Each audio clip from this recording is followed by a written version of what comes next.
I'll just wait for you. Perfect. Hi, everyone. Thank you so much for joining. And yeah, thank you so much, Hannah. It was like a real blessing working with Skin Deep on this project. And yeah, the team is truly magic and the work they do is incredibly important. So I'm going to do my best to sort of capture a bit of that magic throughout this presentation. So yeah, welcome to Playmaking, Radical Frameworks for Creating Magazine. I was specifically brought in, as Hannah said, to work on this 10th print issue, but Skin Deep has been going for a long time, and it very much was a continuation of the brilliant work that they'd done. As Hannah mentioned, obviously feel free to put any questions in the chat as we move along, and I'll try and answer as many as possible at the end. No question is silly, like nothing is necessarily obvious when it comes to creating print products. So anything from like small things in terms of like how we find our printers to more esoteric things about the creative process, I'm super happy to try and answer. I also, because the theme of today is play, want to introduce a very simple game that I'd love for you guys to play while we do the workshop. It's taken from our print edition and was originally designed by a game designer that we worked with called Hua Young. I'm calling it Spot the Elephants. And I think, is there an elephant on this page? Yes, there is an elephant on this page. So if you can see it, take note. And every time you see an elephant, just write it down. And basically, there'll be a prize for whomever gets the correct number of elephants at the end.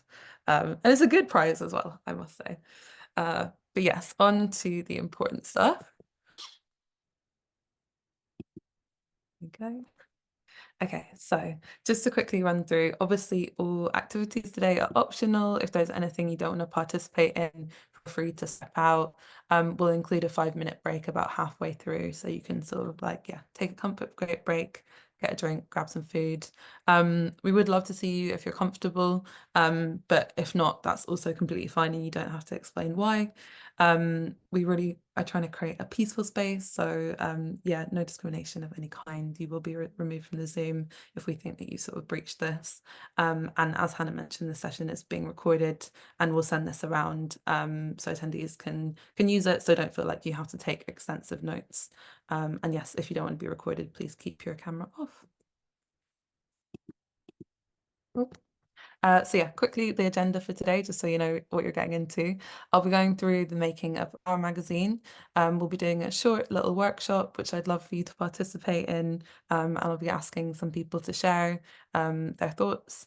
Then we'll go into a 5-minute break, and then we'll talk a little bit about constructing your own framework for your project or projects that you're working on, another little activity, and then at the end, just some sharing and questions. So yeah. So yeah, I was having a conversation actually with my parents earlier about magazines and why I think I love them so much. And I think part of it for me is definitely this thing of being tied to a really rich, diverse and like quite radical history, certainly in the UK. So I hope some of you guys would have heard of Spare Rib, which was an amazing magazine that sort of attempted to create intersectional feminist yeah platform across I think it started in the 70s and ran up into the 90s. There was also Shocking Pink, which you'll see there, and that's my mum and auntie on the cover. So that was I think a Riot Girl zine that was around in the 80s and 90s. And then my dad was telling me that he used to create his own sort of fanzines for bands and other people that he loved when he was younger. So I feel like I've got a personal connection to the creation of these types of projects and then yeah, just a sort of richer, deeper historical lineage that we're following when we try and create these types of projects. And yeah, that's for me personally carried into my work at Galdem and then now more recently with Skin Deep. And it's definitely worth sort of researching a bit of the history just to sort of ground yourself in why magazines and zines are important, in my opinion. So on to the making of play. So yeah, I think each issue of Skin Deep has obviously been built around the values of the team. And I'm going to sort of walk you through our process as I think it could hopefully be helpful for your own. So yeah, in this sort of landmark 10th issue, we were kind of exploring the revolutionary potential of play as a tool for reimagining, a tactic for resisting, and a necessary release that enables us to keep up the relentless work of building new worlds. The idea for the sort of theme came out of conversations Skindeep had after their 9th issue, which was published in February 2020. So just on the cusp of the pandemic, and I don't know, just like an incredible project, but also scarily prescient. It was titled "Is This the End?" and it sort of explored what it meant to define one's own endings and to imagine their alternatives. So a collective processing of endings and what it means to begin again. And that magazine already had that thread of playfulness that ran through it. There was an amazing game that you could play while reading, that I remember. And with this issue, with the play issue, they wanted to explore play in more depth, essentially, and interrogate two central questions, which they sort of presented to me when I sort of joined, which was, how is play a tool in liberation and justice? Why is it necessary for environmental, social, and political transformation? And how can it help? So yeah, obviously our key aim is to make space for Black creatives and creatives of colour to work towards justice through cultural production, and that remained at the heart of it, but play was the nature of the game, so to speak. We kicked off everything, or certainly it was one of the first things we did, with this amazing play shop, which was led by Andre Anderson, who's runs a project called Freedom Balance. And I'm just going to play you a little clip from that workshop that we did with him, just because I think it's he just captures everything we were trying to do and think about and push ourselves to explore so well. So yeah, let me know if you can hear this, or if you can't hear it, rather. That play is for rehearsing new possibilities and freedoms.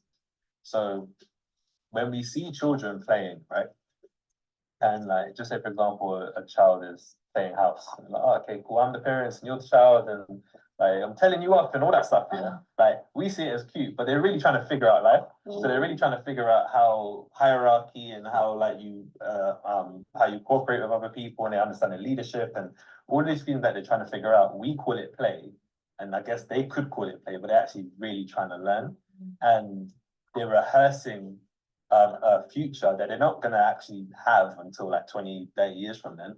But for banter, they're doing it now. So that's a skill set that we understand intuitively, but then we drop along the way. And then the question is, what new possibilities that we currently can't have now, but we can play our way through and figure things out? What can we rehearse? Do you know what I mean? For banter. So it's like, yeah, cool. I imagine a world where that world that can't exist right now. But actually, let's just play for the next 2 hours if it does. And like, what do we learn from it? What can we like? Actually, what's some techie situation that we didn't perceive because it sounded good on paper, but now that we're playing it out, it doesn't feel so right. So it allows you to rehearse a future that is make believe for you. It might actually be a toolkit or something that is necessary for a future generation.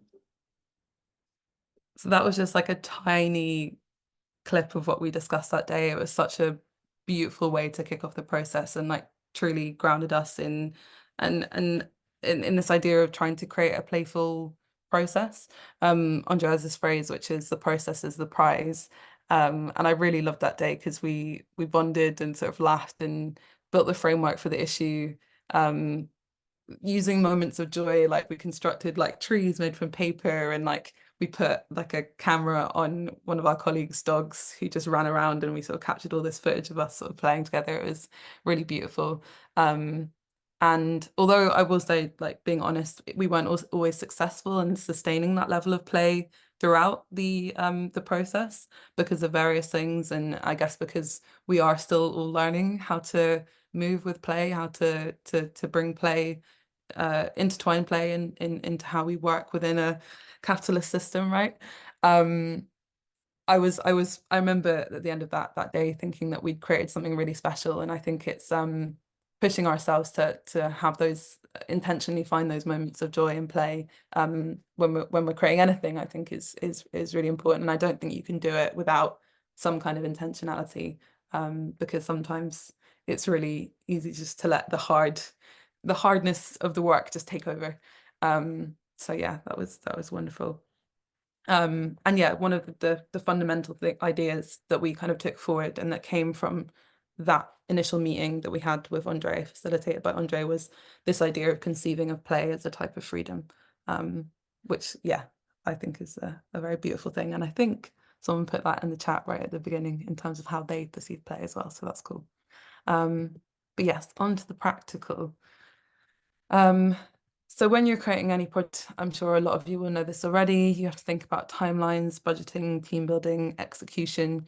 I have my own system for doing this, which I'm going to share with you guys, and I hope it's maybe a little bit useful. There's probably plenty of things you know in here already, but I think there might be a few things that come as a surprise or that might be useful for you guys to take forward into your own work. So in terms of the timeline, as you'll see, lots of spreadsheets, budgeting, even more spreadsheets, team building. We had some hiring processes that I think worked quite well. And then in terms of the execution of everything, just making sure again that we moved with intention, but also with flexibility, because with projects like these, there's always going to be things that don't go to plan. One thing I wanted to ask you guys to put in the chat, though, just before we get into this, is how much do you think it costs to make a magazine like Skin Deep? Bearing in mind, I think this issue was over 100 pages. And yeah, this is also including the cost of our launch event. I'm going to tell you how much it is, but if you just type into the chat a rough estimate of the figures, I'd be really curious to see what you think. Let me see if I can, if anyone's brave enough to make a guess. It's okay if not. 5,000 plus? Renisha? Anyone else? Priceless. Thank you, Georgie. We are priceless. And yeah, we do. Yeah, we pay everyone who's involved in the process. So yeah. Okay, we'll stick with 5,000 plus. It's a good initial guess. Cool. So this is the actual total, which might surprise some of you. So including the event costs, which was 5,000, the total cost of putting together the magazine this year was £35,000. So I've worked on projects that have ranged between 5,000 and 10,000, I'd say roughly. So when the really early days of working on Galdem, which was a magazine that I produced for 6 years, the print issue, we pulled that together for £5,000. But that was without paying ourselves. Skin Deep tries to really pay everyone decent budgets, and pay ourselves as well, just because that's kind of part of our ethics. But yeah, so it's, I think the point of sharing this is to kind of show that it's not cheap to do it well. And obviously, again, you can cut costs by in a multitude of ways. If you're not doing something that's using like color, if you're doing something that uses different paper quality, if you're doing something that's just like has less pages, if you're not paying yourselves, which is not something I'd necessarily advocate for, but yes, it can be tricky. And there's lots of ways to go about getting funding. But yeah, it can be hard, and you're not necessarily going to recoup all of the costs, especially if you're keeping the price point when you sell the magazine, if you sell it, accessible. So yeah, we wanted to sort of be transparent about that and show you guys a bit of a breakdown of that budget. You'll also see on the left our schedule. So it's like really nerdy, but I think important to have like a really neat, organized schedule. So we planned everything from hiring to brainstorming to writing pitch guidelines, commissioning, sending briefs to writers, contracting, editing, and sending pieces to the designer. I think this is maybe in the realm of this is where like it becomes more, or it certainly became more difficult for me to find those areas of play. And yeah, if I could kind of go back, I think I'd try and sort of see if there was anything more that we could have intentionally brought into some of these more, I guess, stern processes to make them feel playful if we could have. Also, one key thing that isn't included here on the budget is access to software. So InDesign and Photoshop and that sort of thing. It's worth noting that because this software can be really expensive, but it's not essential to creating a magazine, but for most magazines or even zine makers will use some type of software. So it's something that you need to factor in. But yeah, just to reiterate, obviously everyone has their own priorities when it comes to budget. And there are some things I would probably manage and budget differently in future. But yeah, I think it's, for me, it's always been important to create flat pay structures as much as possible. And I think at mainstream orgs, you'll often see discrepancies in terms of payment based on like nepotism and that sort of thing. Whereas at Skin everyone we commissioned, we tried to slot them into one of those pay structures. So yeah. Okay. So next was editorial. So this was just our sort of planning process for editorial. So as mentioned, we really wanted to intentionally play together throughout the process. We were thinking about how we were gonna receive pitches and commission people. And we created a really simple, accessible pitch form using Airtable, which I'll share with you in a second. Even though I think often it can be tempting to split up the editorial and design process almost. At Skin Deep, those things have always been absolutely united. And we put design at the heart of the process. It's something that we were speaking about from the very beginning. And yeah, you know, each magazine has its own sort of design world, which we'll speak about in a bit more detail in a minute. In terms of editing, I think we literally quadrupled up on editing each piece. So when pieces would come in, they'd be looked over by myself or June Balbono, who was the deputy editor on the magazine this year. And then they would head on to like another member of the team for another edit. And then they would go to our sub-editor, and then they would come back to me or another member of the team to be signed off. And then we'd lay them up and then they'd be looked at again. So actually it's more like yeah, I think in total everything gets edited like 6 or 7 or even maybe 8 times depending on how much work it needs. And then finally the laying up. So we all worked super closely together in the final stages of the print process, which I think is like incredibly important. And kind of for a print project, I've never personally been able to do it completely remotely. I think I would find it quite tricky. Just because when you're creating a physical project, if you can't be sort of there with the designer or whomever's controlling the software that you're using, like making fixes or shifting this thing up here or that thing down there, I think it can make it quite hard. Yeah. So yes, this was the pitch form that we used. I love Airtable for pitch forms. I just think, again, in terms of accessibility, it's like a really good way to do it. I think also, I think we did it for this issue, but feel free to correct me if I'm wrong, Skin Deep members, but I'm pretty sure we also offered alternative ways of pitching if people wanted. So that could be from a phone call or like, you know, creating a video if they don't feel kind of comfortable using the written word. And that's something to think about as well. But yeah, I love a pitch form just because I think it simplifies it for everyone. And it means that with Airtable, you kind of get everything into one place and you're not sort of missing emails and then da da da da da. And it also means that like in terms of again creating a sort of ethical process. A lot of the time, especially people who work in the creative industries, they'll be shooting emails off and pitching for things and, you know, they won't hear back and they have to chase up on email. And yeah, some of that is inevitable. And yes, we had some of that as part of this process as well. But with something like making use of technology like this means that, you know, if your pitch didn't make it through to the next round, we would then send a kind of group email out being like, you know, really sorry that we couldn't take it to the next stage. And most of the time, you know, it's not about the nature of the pitch, it's just because of da factors. And I just personally think that that's a better way of managing people and respecting their time and energy that they've spent sort of pitching into you. So yeah, onto some of our pieces. So I've always really loved sort of doing a mixture of like active commissioning and then also taking in pictures. So through the Airtable, obviously we took in pictures. So Dancing with Our Demons, which was a really beautiful piece of creative writing about a centuries old ritual. of spirit appeasement practiced in parts of Africa and the Middle East.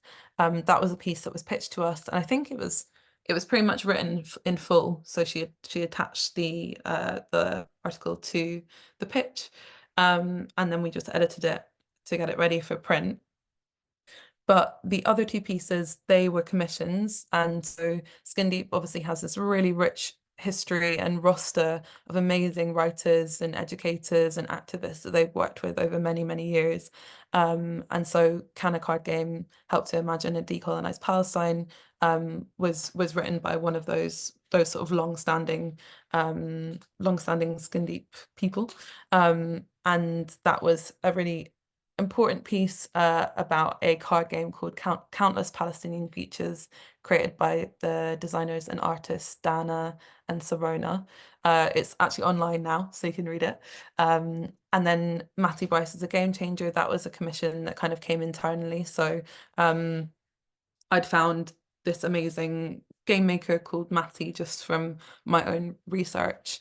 And yeah, they're like a professor of games and also like created this amazing, like very radical game, I think at some point in, I want to say, are we calling it, we got the noughties, are we calling it the teens? I think it was at some point in the teens. And yeah, they were just really fascinating. And like, yeah, anyone who's a professor of games, in my opinion, should get a Spot magazine about play. And so that was commissioned. So we asked a writer that we really rate to profile them, and then we got that piece in, edited it, normal process. So yeah. And then design. So as I said, this is such an important part of the magazine.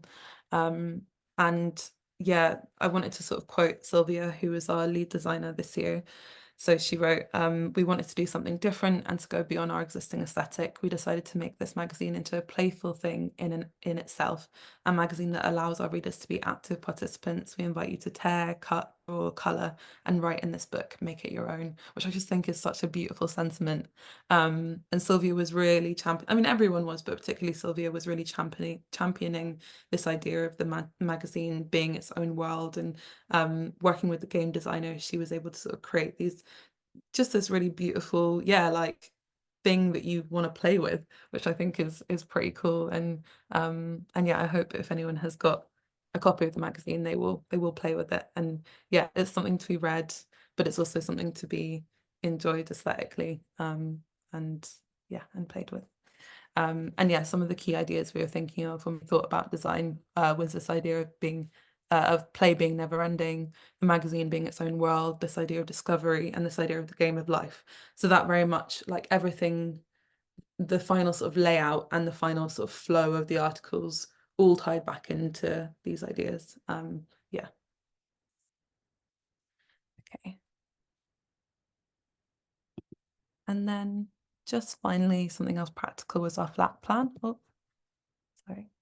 And this is basically how we laid up the magazine. Again, just sharing this in case it's of interest. So it's more spreadsheets, but yeah, we've got the author portion, the title of the piece, the design status, whomever was the illustrator, if we had one, any assets we were using. So for this issue, we commissioned some original photography, and then the editor of the piece, word count. And these are all things that are essential to know before you kind of start to lay up something, because you need to have a sense of like how many words it's going to be, how the photos are all going to fit together, and like having access to like the edited version of the doc. So we used basically shareable things throughout, so Google Docs and Sheets throughout, so everyone had sort of access to everything. And as you can see, where we have sort of transition notes, that's back in relation to the design process and this flow that we were trying to create through the magazine. And we played around with this a lot, actually. So this was not like, yeah, I think it's a good thing to do, is to figure out what flow you want it to have, what you want it to say, and make sure it's coherent. My least favorite thing when working on a project is when there isn't intentionality behind all of the choices. Like I think everything, in my opinion, everything when it comes to making a magazine should be an active choice. It shouldn't just be like, oh, we're going to throw this here, we're going to throw this there, unless, I don't know, you're going for chaos and that's your active choice. But yeah, the flat plan is essential in my opinion. Okay, so onto an exercise and then we'll have a short break. Um, I'd really love to know, or love for you guys to think about the last time you played, um, and just think about what role play currently has in your creative world. Certainly, when I think about this question, or when I thought about it when we began this project, I realized that I wasn't actively making enough time for play. Um, so yeah, I'd love for you guys to maybe share in the chat, or you can switch on your camera and share with us if you feel comfortable doing that. We would love to see your faces and hear you speak, but totally appreciate it might not be for everyone. Um, and yeah, just then like have a think about how you could be more playful in your day-to-day life. Is there anything that you can do to bring in play? And yeah, I think the other thing that we realized doing this project is it's a multiplicitous thing. Like play means completely different things to different people. And we had a lot of like interesting discussions about defining play within or without the structure of games, and realizations from the team that they actually wrote about really beautifully in this issue about sort of maybe having childhoods where they didn't get to play as much as they would have liked. Um, so it's a really fascinating topic, and I think something worth dwelling on if it's something that you want to bring into your organization, into your creative practice a bit more.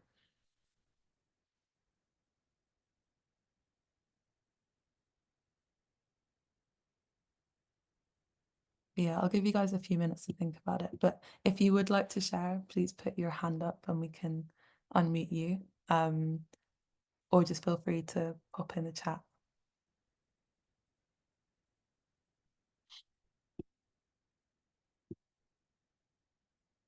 Oh, I love that, Isabella. So Isabella has just shared in the chat that food is a big element um, for them. So when working on group projects or events, I always try to incorporate a meal or something into the organizing process, whether it's in a meeting or otherwise. That's beautiful. Oh, Nisha, you can't see the hand up option. Would you like to speak? If you'd like to speak, you can unmute yourself. That's totally fine. Hi, yeah, I'll put my camera on, but it's a new camera, so I apologize if you can see anything like mess or anything in the background. I don't know how That's like all good. how it pans. Um, I'd say gamifying things is more important than people realize because I was reading a book. I'll have to remember what book it was, but I think it's interesting how we take everything so seriously, and people think that if you're like working, it has to be serious. It Mhm. can't be fun, right? So I think that making things fun where it's possible, like I don't know, like considering things like a side quest instead of like I've got to do this thing, Yeah, like. side quest. I love that. Yeah. And Even I love doing side quests every day, you know. yeah, even just your use of language there is brilliant. Like, yeah, I think that's fab fab. Could you tell us about like a side quest you've done recently? Oh, that's a really good question. You know what? I've got ADHD, so I often forget about my own advice. So I'll forget that I even said to myself I should like, do a side quest. But I suppose small things like if I don't want to, I do Brazilian jiu-jitsu and there's some days where I really just don't want to go. I'm like, oh my God, the side quest is like getting my stuff together. Oh, cute. Yeah, awesome. That's brilliant. Thank you so much for sharing. Thank you for letting me speak. Danny, I can see your hand is up if you'd like to share. Yeah, thanks. It's interesting to think about what role play has in my creative work because I'm a writer and I noticed that like play for me sometimes like has to physically pull me away from my work, and I'm trying to figure out how to more so mold the two together because if I'm feeling stuck, I need to physically move or put on music and just, shake and dance. And for me, play and movement are hand in hand. And I feel like it's often quite separate from my work. Like I need to play to get into my work, and I'm trying to see how maybe the two of them can instead come together instead of, I don't know, being, so I'm just interested to hear if anyone has any perspective or experience with that because it's something I'm trying to figure out for myself. Yeah, that's really interesting. I think I'm definitely like you. I was writing the other day and then I put in a song that I really like because I was really struggling and I just had a little dance party in my Yep. living room. And then I kind of got back into it. But I wonder also if both of us maybe can reframe it a little bit. Like maybe that is integral to our process, and maybe it's more sort of connected than we think it is, if that makes sense. Like maybe you're already doing it. Do you know what I mean? Yeah, that's a great perspective shift out, actually, that it might already be a part of the work. Okay. Thank you so much for sharing, Danny. I'm just gonna scroll up and see what else people put in the chat. So Tara said, when the sun is out at the weekend, my partner and I have tried to implement playing backgammon in the park as a gentle way to spend the weekend rest. Beautiful. I've never played backgammon before, but it looks very cool and impressive. And actually, the team got me a board game to play at the end of the process of making play, which is really cool. And I love a board game. Georgie shares that in lockdown, they started playing Dungeons and Dragons, and now almost every week they meet up with friends to pretend to be like elves and wizards. And it is the greatest discovery of my adult life, which is amazing. And we have actually a really good article about Dungeons and Dragons in the print issue, which they edited very beautifully. Is there anyone else? Fasola shares, sometimes I find it hard to play when working with others. I feel as if I'm not strict with deadlines and work things won't happen, and I don't enjoy the process as much. Yeah, I totally hear that. I think and I think that probably is something that we all struggled with as well. Like when things got close to the deadline, and in general, when things get closer to deadlines, they feel less playful. And then I wonder if there is something there, and maybe something we can incorporate in future about, you know, do deadlines need to exist in exactly the ways they do? Can we play with deadlines? I don't know. Yeah, it depends. It's tricky sometimes when there's like a hard end to things and things have to get done. And yeah, would love to explore abolish deadlines, yeah. But would genuinely love to explore like how we can sort of create movement and within those spaces so they don't feel so harsh and yeah, and difficult sometimes. Um, but yeah, these have been really beautiful. Thank you, everyone. Is there one more? Oh, Jess, thank you. So Jess says, play is escapism for me. It feels so sacred now in our busy world. I completely agree. I think it's really important to hold on to it and create time for it. Yeah, gorgeous.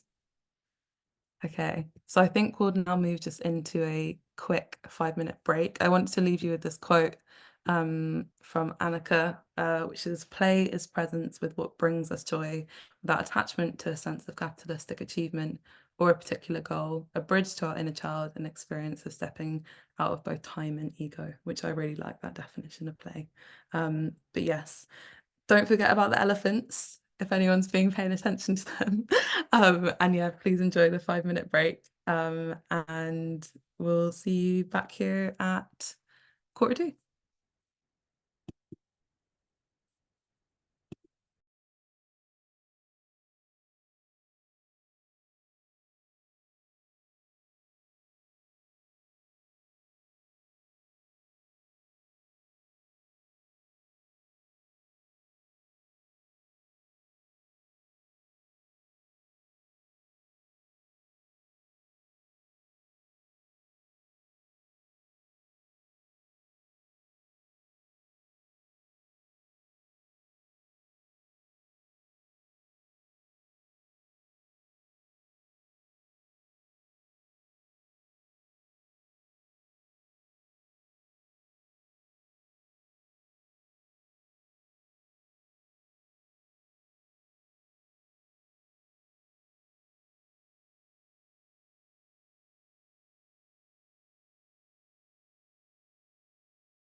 Hi everyone, welcome back. I hope that was enough time for everyone. I'll just give everyone a couple of seconds just to get back in into it, and we'll get started.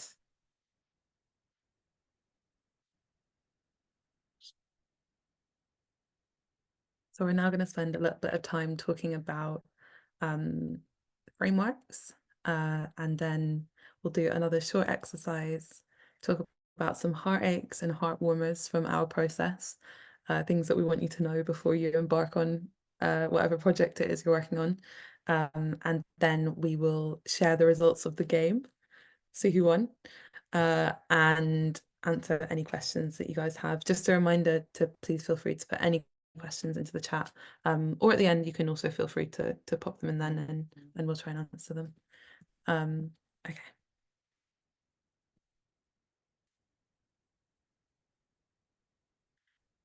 So frameworks. What's your framework? I was trying to do like, tell me what's your flavor, but frameworks. So a framework can be a manifesto, a mission statement, a toolkit, a process, a plan, a philosophy, just something that you're going to use to guide the creation of your project, in my opinion. I think that it's a really essential thing to think about early on. It's kind of related to what I said earlier about that thing of intentionality. At Galdem, when we were creating Galdem, we had a really clear framework from the beginning, which was we wanted to sort of platform certain voices and artists and creators. And I think at Skin Deep, it's similar and different. And specifically when it came to play, we created a framework that was specific to that theme. So I'm just going to share that with you guys now. So as we've said about before, we really wanted to create a playful process. We wanted to center POC voices and artists, wanted to publish intersectional work which reflected our politics and values. We wanted to make sure there was meaningful design, world building. We wanted to continue to create an international focus. We wanted to encourage reader participation, which I saw Danny writing about in the chat. It is difficult, isn't it? Because yeah, you don't want to feel like you're ruining something, but yeah. We wanted to make sure we paid fairly, but still remained accessible in a multitude of ways, whether that's making sure people can still access our events, accessing the print itself, publishing some bits online for free, and running workshops such as these. We want to make sure to question our processes and learn from our mistakes. The team did this amazing sort of post-play, I guess, reflection exercise where they just sort of went through everything that we did and created a document out of it. And I just think that's such a valuable thing to do, because certainly at Galdem, we would often come back into print and it was almost like I'd forgotten everything that we did last time. So you really have to sort of actively make notes, because I think especially when something has maybe been a little bit stressful, it does just disappear into the ether, and the things that you could put in place to mitigate some of the more stressful things you end up forgetting to do. And yeah, just this one final thing, which is considering the impact that we wanted the magazine to have within our ecology. That means like within like the space that we inhabit within the sort of artistic creative industries, within the activist space, all of these things. Yeah, and there's a bunch of other things as well that I've not managed to quite fit on this slide, but we were also thinking about things like environmental impact. And when it comes to printing a magazine, you can do things to make sure that you're like using certain types of paper and not like there's ways to print things so you're not like creating any waste, and that sort of thing, like in terms of the way it's cut. But yeah, all of this to say, each framework for an organization is going to look different. Your idea of radical might mean something entirely different to us, but it's important to have those conversations, ask questions, refer to other people and ask them questions too. I think Skin Deep is like really good at doing that in terms of not sort of thinking that we know everything. Like, we are always open to learning and taking in advice and guidance from other people who have been there before. And obviously we want to extend that hand to anyone as well. So if we can ever be of use and offer you any guidance, then you can always feel free to reach out to us. So yeah, just a short little exercise. If you are considering doing or creating a publication or a creative project, and you want it to reflect your values, you know, what could your mission be? What do you think is important for you to sort of tell the world, or to have reflected in a print issue? I'd love to hear more about it if you're willing to share. I'll give you a few minutes to think, and then feel free to pop your hand up and we can unmute you, or pop it in the chat like we did last time.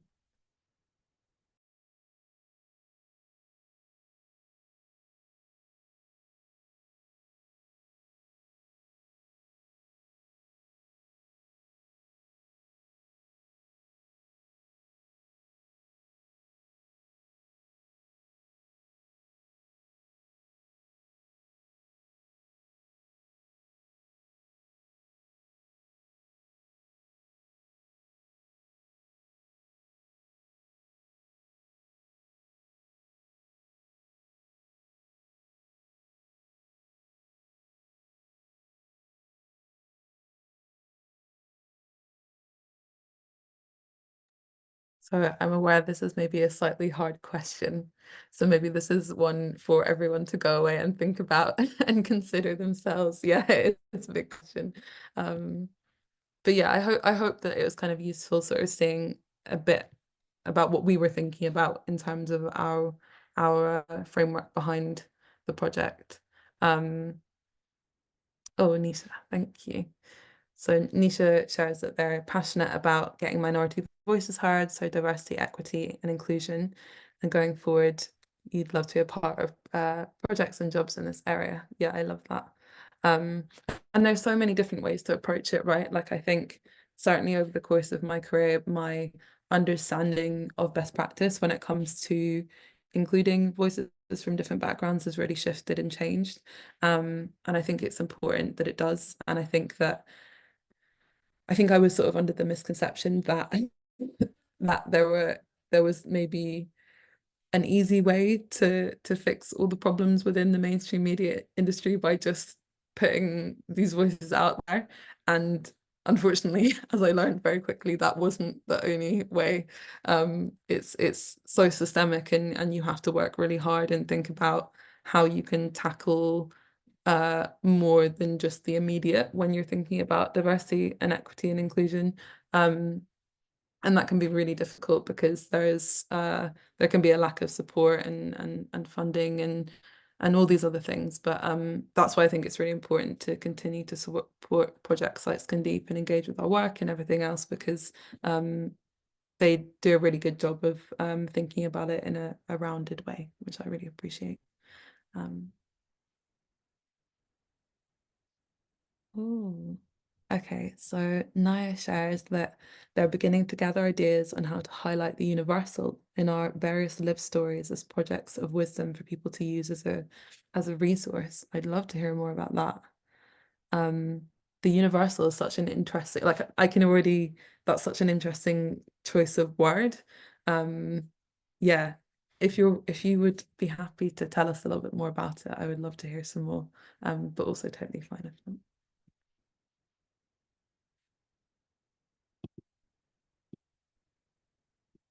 I really like the idea of the universal, because I think it could be read in a multitude of ways, which I think is always a good thing for a theme. So Anna shares that they would like their publication to have a philosophy of racial justice and community building. Gorgeous. That's why I think conflict resolution in public, but also backstage, is important. That's interesting as well. So conflict resolution in public. I'm interested to hear more about that too. I wish we could all be in a room together. So many questions. Gorgeous. I love these. These all feel like the beginnings of really important things, and I hope that you hold on to these and expand them and have conversations around them, because I think it'll lead you to such interesting places. Thank you for adding that, Niall. So Jess is currently working on a zine within a mental health charity, which is all about community and vulnerability. Gorgeous. Yeah, I'd love to hear more about that as well, Jess, in terms of vulnerability, in terms of sort of sharing in terms of mental health, or yeah, please feel free to add more. And then Danny shares that they're in the beginning conceptual stages of a publication called Your Story Matters. Ooh. Where they plan to uplift and collaborate with a diverse range of children to share life stories, passions, experiences, highlighting the levity and complexity that appear in unique stories. Working with children is so fun as well, because I think that they just approach things with such remarkable creativity. And I think often it's something I talk about quite a lot in relation to writing, is like, one thing I heard quite a lot about the start, a lot at the start of my career, was this idea that, you know, there's not enough ex writers, like ex minority writers, or, you know, they're just not out there, and or they, you know, they're not skilled enough, or, you know, because there's been issues with diversity, they're not at the level they need to be writing for X publication, and I think there's just like real misconception, in my opinion, that like writing or creating is this like hallowed thing that only certain people have the skills or the natural talent to be able to do. But like, I so stand by this thing of like, I think that everyone can and should create in some way, and can and should write in some way if they can, or however they choose to communicate. I just think it's a really important thing to do when it comes to children. Like, tapping into that is in some way easier, because they're not held back by these like preconceptions that we put on everyone else in society, that like, you know, you're not allowed to do that thing. So yeah, I'm really excited for you to get into that, Danny. Thank you so much for sharing all. So just to finish this off, I'll just share some quick heartaches and heart warmers for you guys. So just some general tips in terms of creating in a good way. So some of the heartaches we had throughout the process were, I guess, like not moving at the speed of trust. So there was a few instances where we like rushed things, and we didn't just triple check that people fully understood what it was that we were trying to achieve. And that ultimately led to some interesting and like sometimes quite difficult conversations. And I think that if we had moved at the speed of trust, and made sure that we were kind of aligned as much as one can be aligned, then that could have been avoided. I do think in-person meets, if they can happen, are really important for print, as I've already said. I just think it speeds everything up, if it needs to be sped up, and it just makes sure that you can kind of, if one of the things that you want for your print edition is precision and no typos and all that kind of stuff, it makes that a lot easier with in-person meets. And don't underestimate how much time you will need for those in-person meets as well. I'd say on average, with most of the magazines that I've like self-produced or been involved in the end parts of the production process, we've spent at least a week, like 5 days together in office towards the end of the process. I think the minimum I've done it on is probably like 2 days, but that felt a bit intense. And I think at least on one occasion involved me like staying overnight in the office, which is not something I recommend, and is toxic productivity, and I will never do again. But yeah, just to be real with you guys. Staying organized, one thing that we spoke about after the fact was this idea of having a project manager and how that could be a good idea. We obviously have the best of intentions, and in this project we moved with the best of intentions, but I think having that separate, or not even necessarily separate, but just like a person whose like main job it is to keep everyone on top of the different points that you need to be hitting in the project is really useful. And then remembering impact. So obviously we've spoken a lot about the early part of the the creation of the magazine, because that's what I was mainly involved in. And then we had an impact producer who came in for the second half of things. But I think sometimes if you are going to be the person who's seeing it from A all the way to B, B is actually not the point when you get the magazine in your hands. It's like disseminating it, making sure it reaches the right people. We spoke about all sorts of things, from like, placing it in libraries and making sure we did lots of events around it, making sure that we had copies sent to, I think it was prisons, correct me if I'm wrong, team, where that we had relationships with in the past. Like there's lots of things that you can think about in terms of impact. And the worst thing would be if you didn't if it didn't reach the people it was meant to reach. So those are some of our hot takes. And then our heart warmers. So just having an archive, I really, really think having a physical archive is so important. And creating a print product is a beautiful way of achieving that. It's just like a real distillation of what it is that you're trying to achieve, trying to say.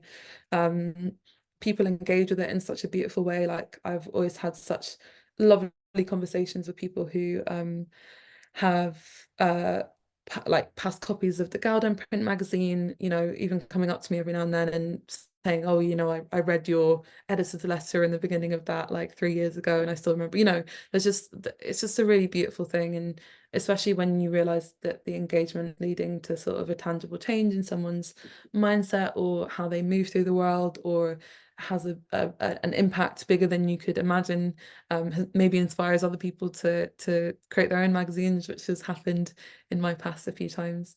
And yeah, although as I mentioned a few times, we didn't always manage to sustain the play, we did have a lot of giggles along the way. And I think crucially, like the creation of this magazine was such a respectful, like beautiful process. And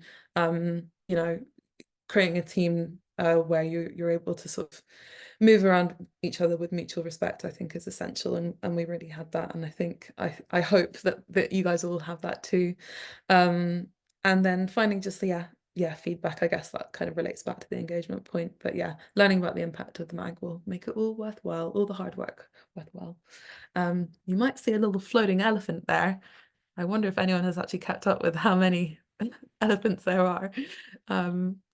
But yeah, that's it. Thank you so much. I hope that was helpful. We have a birthday party coming up on the 14th of July. It's our 10th birthday party. It's in Tottenham. It'll be sick. Skin Deep events are always really, really fun. Great music, good vibes, lovely people, like friendly people as well. So yeah, please grab yourself a ticket if you can. It would be lovely to see some of you there. I appreciate some people are in America, so it might be a bit far. In terms of the elephants, if you could please put how many elephants you spotted in the chat, and then we will announce who the prize winner is. This is going to be whoever gets it right the quickest in the chat. I like that you guys actually played it. That makes me so happy.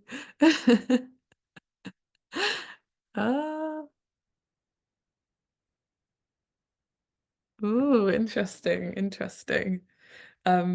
And also please put any questions in the chat as well. I'm not sure if how we're getting on with those.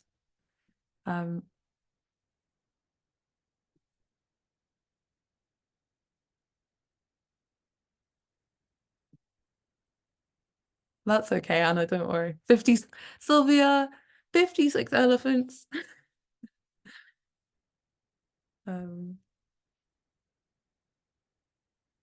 If anyone would like to pop their hand up as well and like just verbally ask a question, you're very welcome to do so. As I said at the beginning, nothing is silly. If there's anything you want to refer back to, please feel free to. Yeah, you're very welcome. Any other guesses for elephants? Like, please, even if you're not sure, just put in a guess because you might get it right. And it's a good prize, I promise.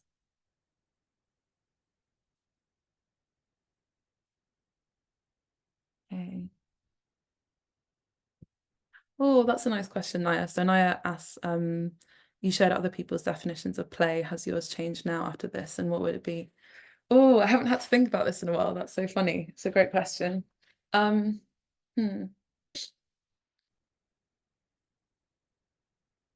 I think for me,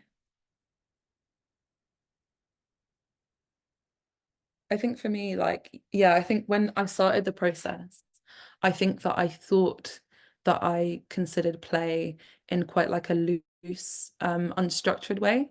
But I think one of the realizations I had, well, in this process is that actually, um, I do like a bit of like organized fun, which sounds really boring, I know, but yeah, like I really like doing things like actively doing things that make me feel playful. And even though I play football, and yeah, even though I do things like that, that is actually not really playful for me. It's more like,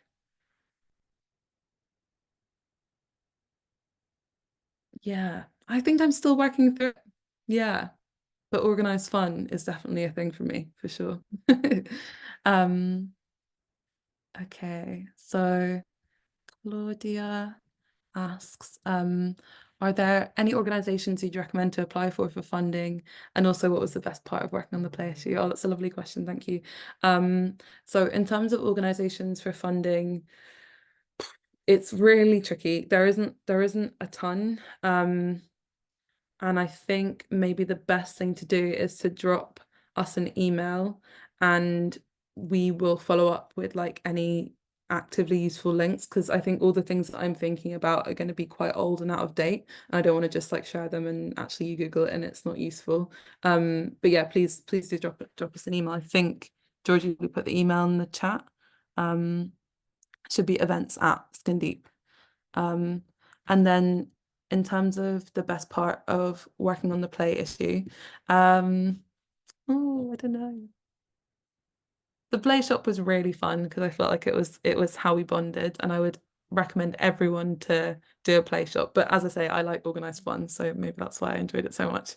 And beyond that, I think I love the moment when you see everything fit together. So when Sylvia shared the first like full iteration of the like design, I was just blown away. And you just feel so lucky to have been a small cog in this beautiful machine of you know, a puzzle piece in this beautiful machine of creation.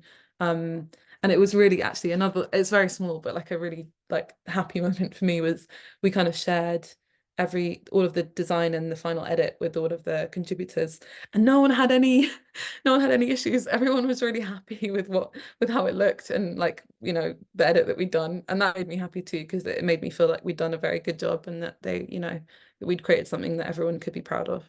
So yeah, thank you. Um, Fazola asks, could you talk about how to create a vision for the magazine of the team? Oh yes. How do you merge your ideas? How do you balance creative conflicts? So I think like structural organization is important. Everyone has different opinions on this, so I'm just going to talk about like how we did it. Skin Deep is like a very flat organization in general. So like everyone's voice always gets heard, everyone's opinions are valid. Um, and I think that was sustained throughout the whole process. And if there was anything that we had differences of opinion on, we would talk it out, and make space for that. So we had weekly meetings that I think are really crucial. So they were just on Zoom. And then, as I said, towards the end of the process, we had in-person time as well. And we also specifically, we had, I think it was 3 brainstorms to begin with, and they were moderated brainstorms. So one person sort of worked as like I think we had like a fun name for it, like the wizard or something, who sort of was like helping to moderate. And and yeah, we sort of led our way through that, and then I think one of us sort of went away and then consolidated that brainstorm into something that was a bit more bite-sized and that we could maybe try and incorporate. And then we had this big long session about midway through, when we had all the pictures in, when we had all of our ideas in for commissions, and we just sat down and we literally hashed it out. So we went through each one.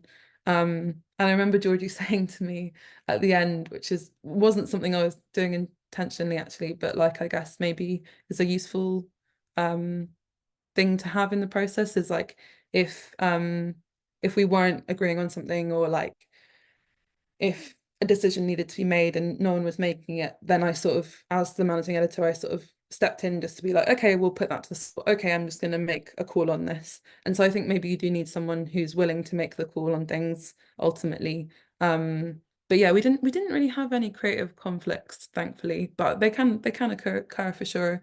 But I think it's just, you know, thinking about the structure of your team and how you want to organize that, and making it clear what everyone's roles are going to be from the start is really useful. Oh, amazing. Thanks for putting those in, Georgie. Do people buy paper magazines less nowadays? Yes, definitely.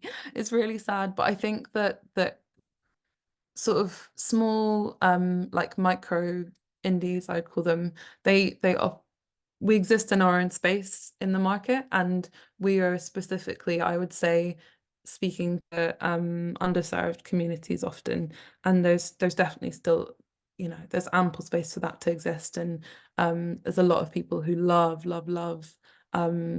yeah, reading Skin Deep and reading a bunch of other magazines and zines that are trying to do stuff a bit different, trying to look at things from a slightly more radical perspective.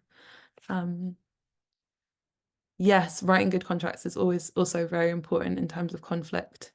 So Georgie says being clear about accountabilities and the boundaries of working relationships were really useful. Yeah, I totally agree. Yeah.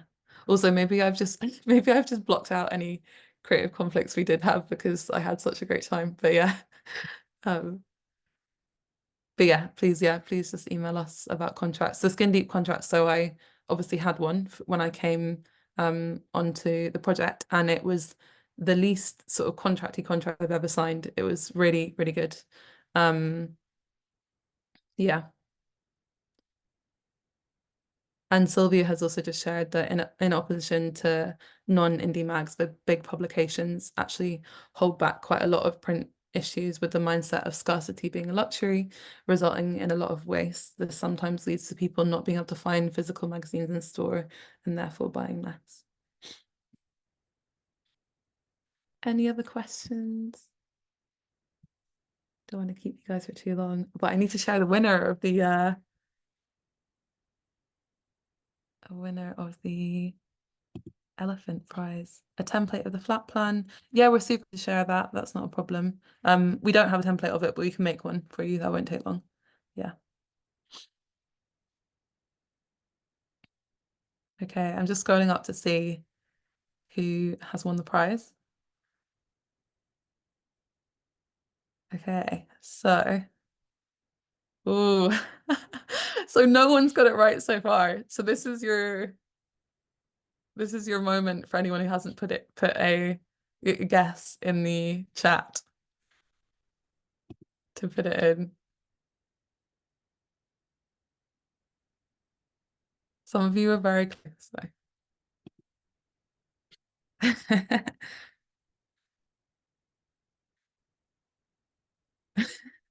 Everyone's just going to put in all the numbers now. Love that. Love that. Okay, I'm going to go for the closest. Oh, yeah, the closest first person, which was Nisha. So the actual number was 16. Nisha put 15. And so the prize is a copy of the magazine, in case you haven't got it, and 2 tickets to the birthday party. We also, though, just to be a bit subversive, we wanted to give a prize to the person who got like the least correct answer the quickest. I'm just gonna see if there's anyone. Maybe Hannah and Georgie can help me. Whoever, because you know, it's good to win, but it's also good not to win.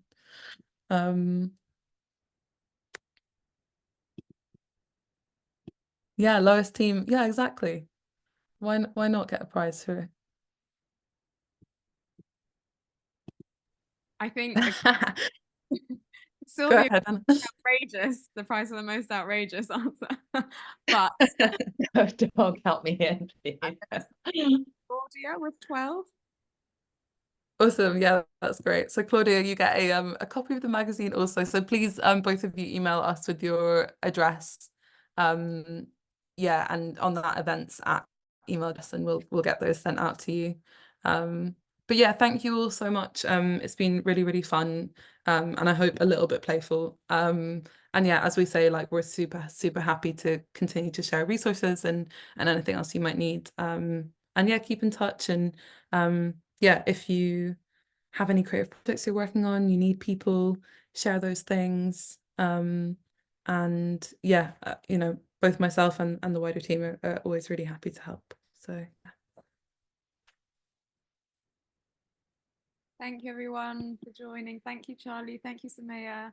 It's been a gorgeous 75 minutes. And everyone, hope you have a great evening and hopefully see you soon. Take care.